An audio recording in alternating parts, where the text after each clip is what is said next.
हमारा सबसे बड़ा दुश्मन और सबसे बड़ी रुकावट कोई बाहरी चीज नहीं, बल्कि हम खुद होते हैं। हमारी आदतें, डर, संदेह और वो सोच जो हमें आगे बढ़ने से रोकती है।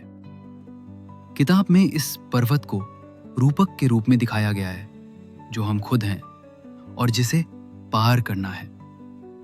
खुद को बेहतर बनाने के लिए सबसे पहले जरूरी है ईमानदारी से खुद को देखना, अपनी सीमाओं, आदतों और झूठे विश्वासों को समझना। ये पर्वत जिसे हमें पार करना है वो कोई बाहरी चुनौती नहीं है, बल्कि हमारी अपनी सीमाएं हैं। हर बार जब हम खुद को रोकते हैं, बहाने बनाते हैं या डर की वजह से कोई कदम नहीं उठाते, हम अपने पर्वत को और ऊंचा बना लेते हैं। अपने पर्वत को पहचानना ही पहला कदम है और उसे पार करने का रास्ता खुद को बेहतर समझने और बदलने से होकर गुजरता है। अपने भीतर झांको और खुद से पूछो, मैं क्यों बार बार वही गलतियां दोहराता हूं? कौन सी बात या डर मुझे आगे बढ़ने से रोक रहा है? क्या मैं अपने सपनों से डरता हूं? क्यों? हम आलसी हैं, कमजोर हैं या हमारे पास अनुशासन नहीं है? लेकिन सच ये है कि सेल्फ सैबोटाज एक रक्षा तंत्र होता है। हम अपने लक्ष्यों को खुद ही इसीलिए रोकते हैं क्योंकि हमारा अवचेतन मन सोचता है कि बदलाव से दर्द या खतरा हो सकता है। ऑथर इस किताब में आत्मविनाश के पीछे के कारण बताती है। 1 अतीत के अनुभव, बचपन की तकलीफें, अस्वीकृति या असफलताओं से हमारा दिमाग सीख लेता है कि बदलाव खतरनाक हो सकता है। 1 असुरक्षा की भावना, हम खुद को सफल, खुश या प्यार के लायक नहीं मानते, इसलिए जब कुछ अच्छा होने लगता है तो हम खुद ही उसे बिगाड़ देते हैं। 3 अज्ञात का डर, नया जीवन, नई आदतें, ये सब अनजाना लगता है और हमारा दिमाग हमें उसी पुराने, आरामदायक लेकिन नुकसानदेह जगह पर बनाए रखना चाहता है। 4 भावनात्मक कुशलता की कमी, हम अपनी भावनाओं को समझना और संभालना नहीं सीखते, इसलिए जब भावनात्मक अस्थिरता आती है हम भाग जाते हैं। जाने अनजाने में होने वाले सेल्फ सैबोटाज के उदाहरण: जानबूझकर डेडलाइन चूकना, जरूरत से ज्यादा खाना या पीना, रिश्तों को बिगाड़ना, खुद पर शक करना, बार बार नए लक्ष्य बनाकर बीच में छोड़ देना। लेखिका इसकी उपाय बताती है। वो कहती है, खुद से पूछें, मैं क्या महसूस करता हूं जब मैं सफल होने लगता हूं? मुझे क्यों लगता है कि मैं इसे डिजर्व नहीं करता? अपने डर और भावनाओं को समझिए, उन्हें दबाइए मत। ध्यान और आत्मचिंतन के माध्यम से अपने पुराने विश्वासों को पहचानिए और बदलने की शुरुआत कीजिए। आगे बढ़ने का एकमात्र रास्ता भीतर से गुजरना है। हमें अपने दर्द, डर और असुरक्षाओं से भागने के बजाय उनका सामना करना होगा। अपने पर्वत को पार करने का रास्ता उसके भीतर से जाता है, न कि उसके चारों ओर से। हम क्यों भागते हैं?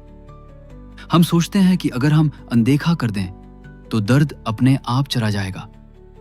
हम तत्काल राहत के लिए ऐसी चीजें करते हैं जो लंबे समय में हानिकारक होती हैं, जैसे टाल मटोल करना, नशा, गलत रिश्ते। हम सोचते हैं कि समय के साथ सब ठीक हो जाएगा, लेकिन समय तब तक कुछ नहीं बदलता जब तक हम खुद को नहीं बदलते।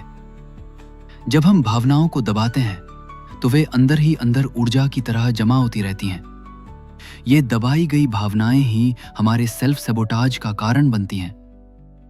जैसे ही कोई ट्रिगर आता है, ये दबे हुए जख्म सामने आ जाते हैं। इनसे बचने के उपाय है जागरूकता, अपनी भावनाओं और ट्रिगर को पहचानो। स्वीकृति, दर्द से भागो मत, स्वीकार करो कि ये तुम्हारे जीवन का हिस्सा है। अभिव्यक्ति, जर्नलिंग, थेरेपी या मेडिटेशन के जरिए अपनी भावनाओं को बाहर निकालो। परिवर्तन। जब तुम अपने डर और दर्द को समझ लेते हो तो वे अब तुम्हें कंट्रोल नहीं करते, अब तुम उन्हें बदल सकते हो। जब तुम अपने डर और दर्द की गहराई में उतरते हो तो तुम असली खुद से मिलते हो।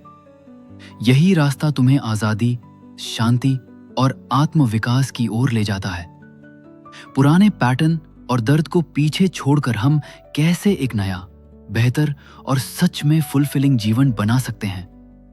अपने पुराने घावों को बार बार जीने की बजाय हमें एक नया रास्ता गढ़ना होता है, एक ऐसा भविष्य जो हमारे सच के अनुरूप हो, न कि हमारे डर के। हमारा मस्तिष्क कैसे काम करता है?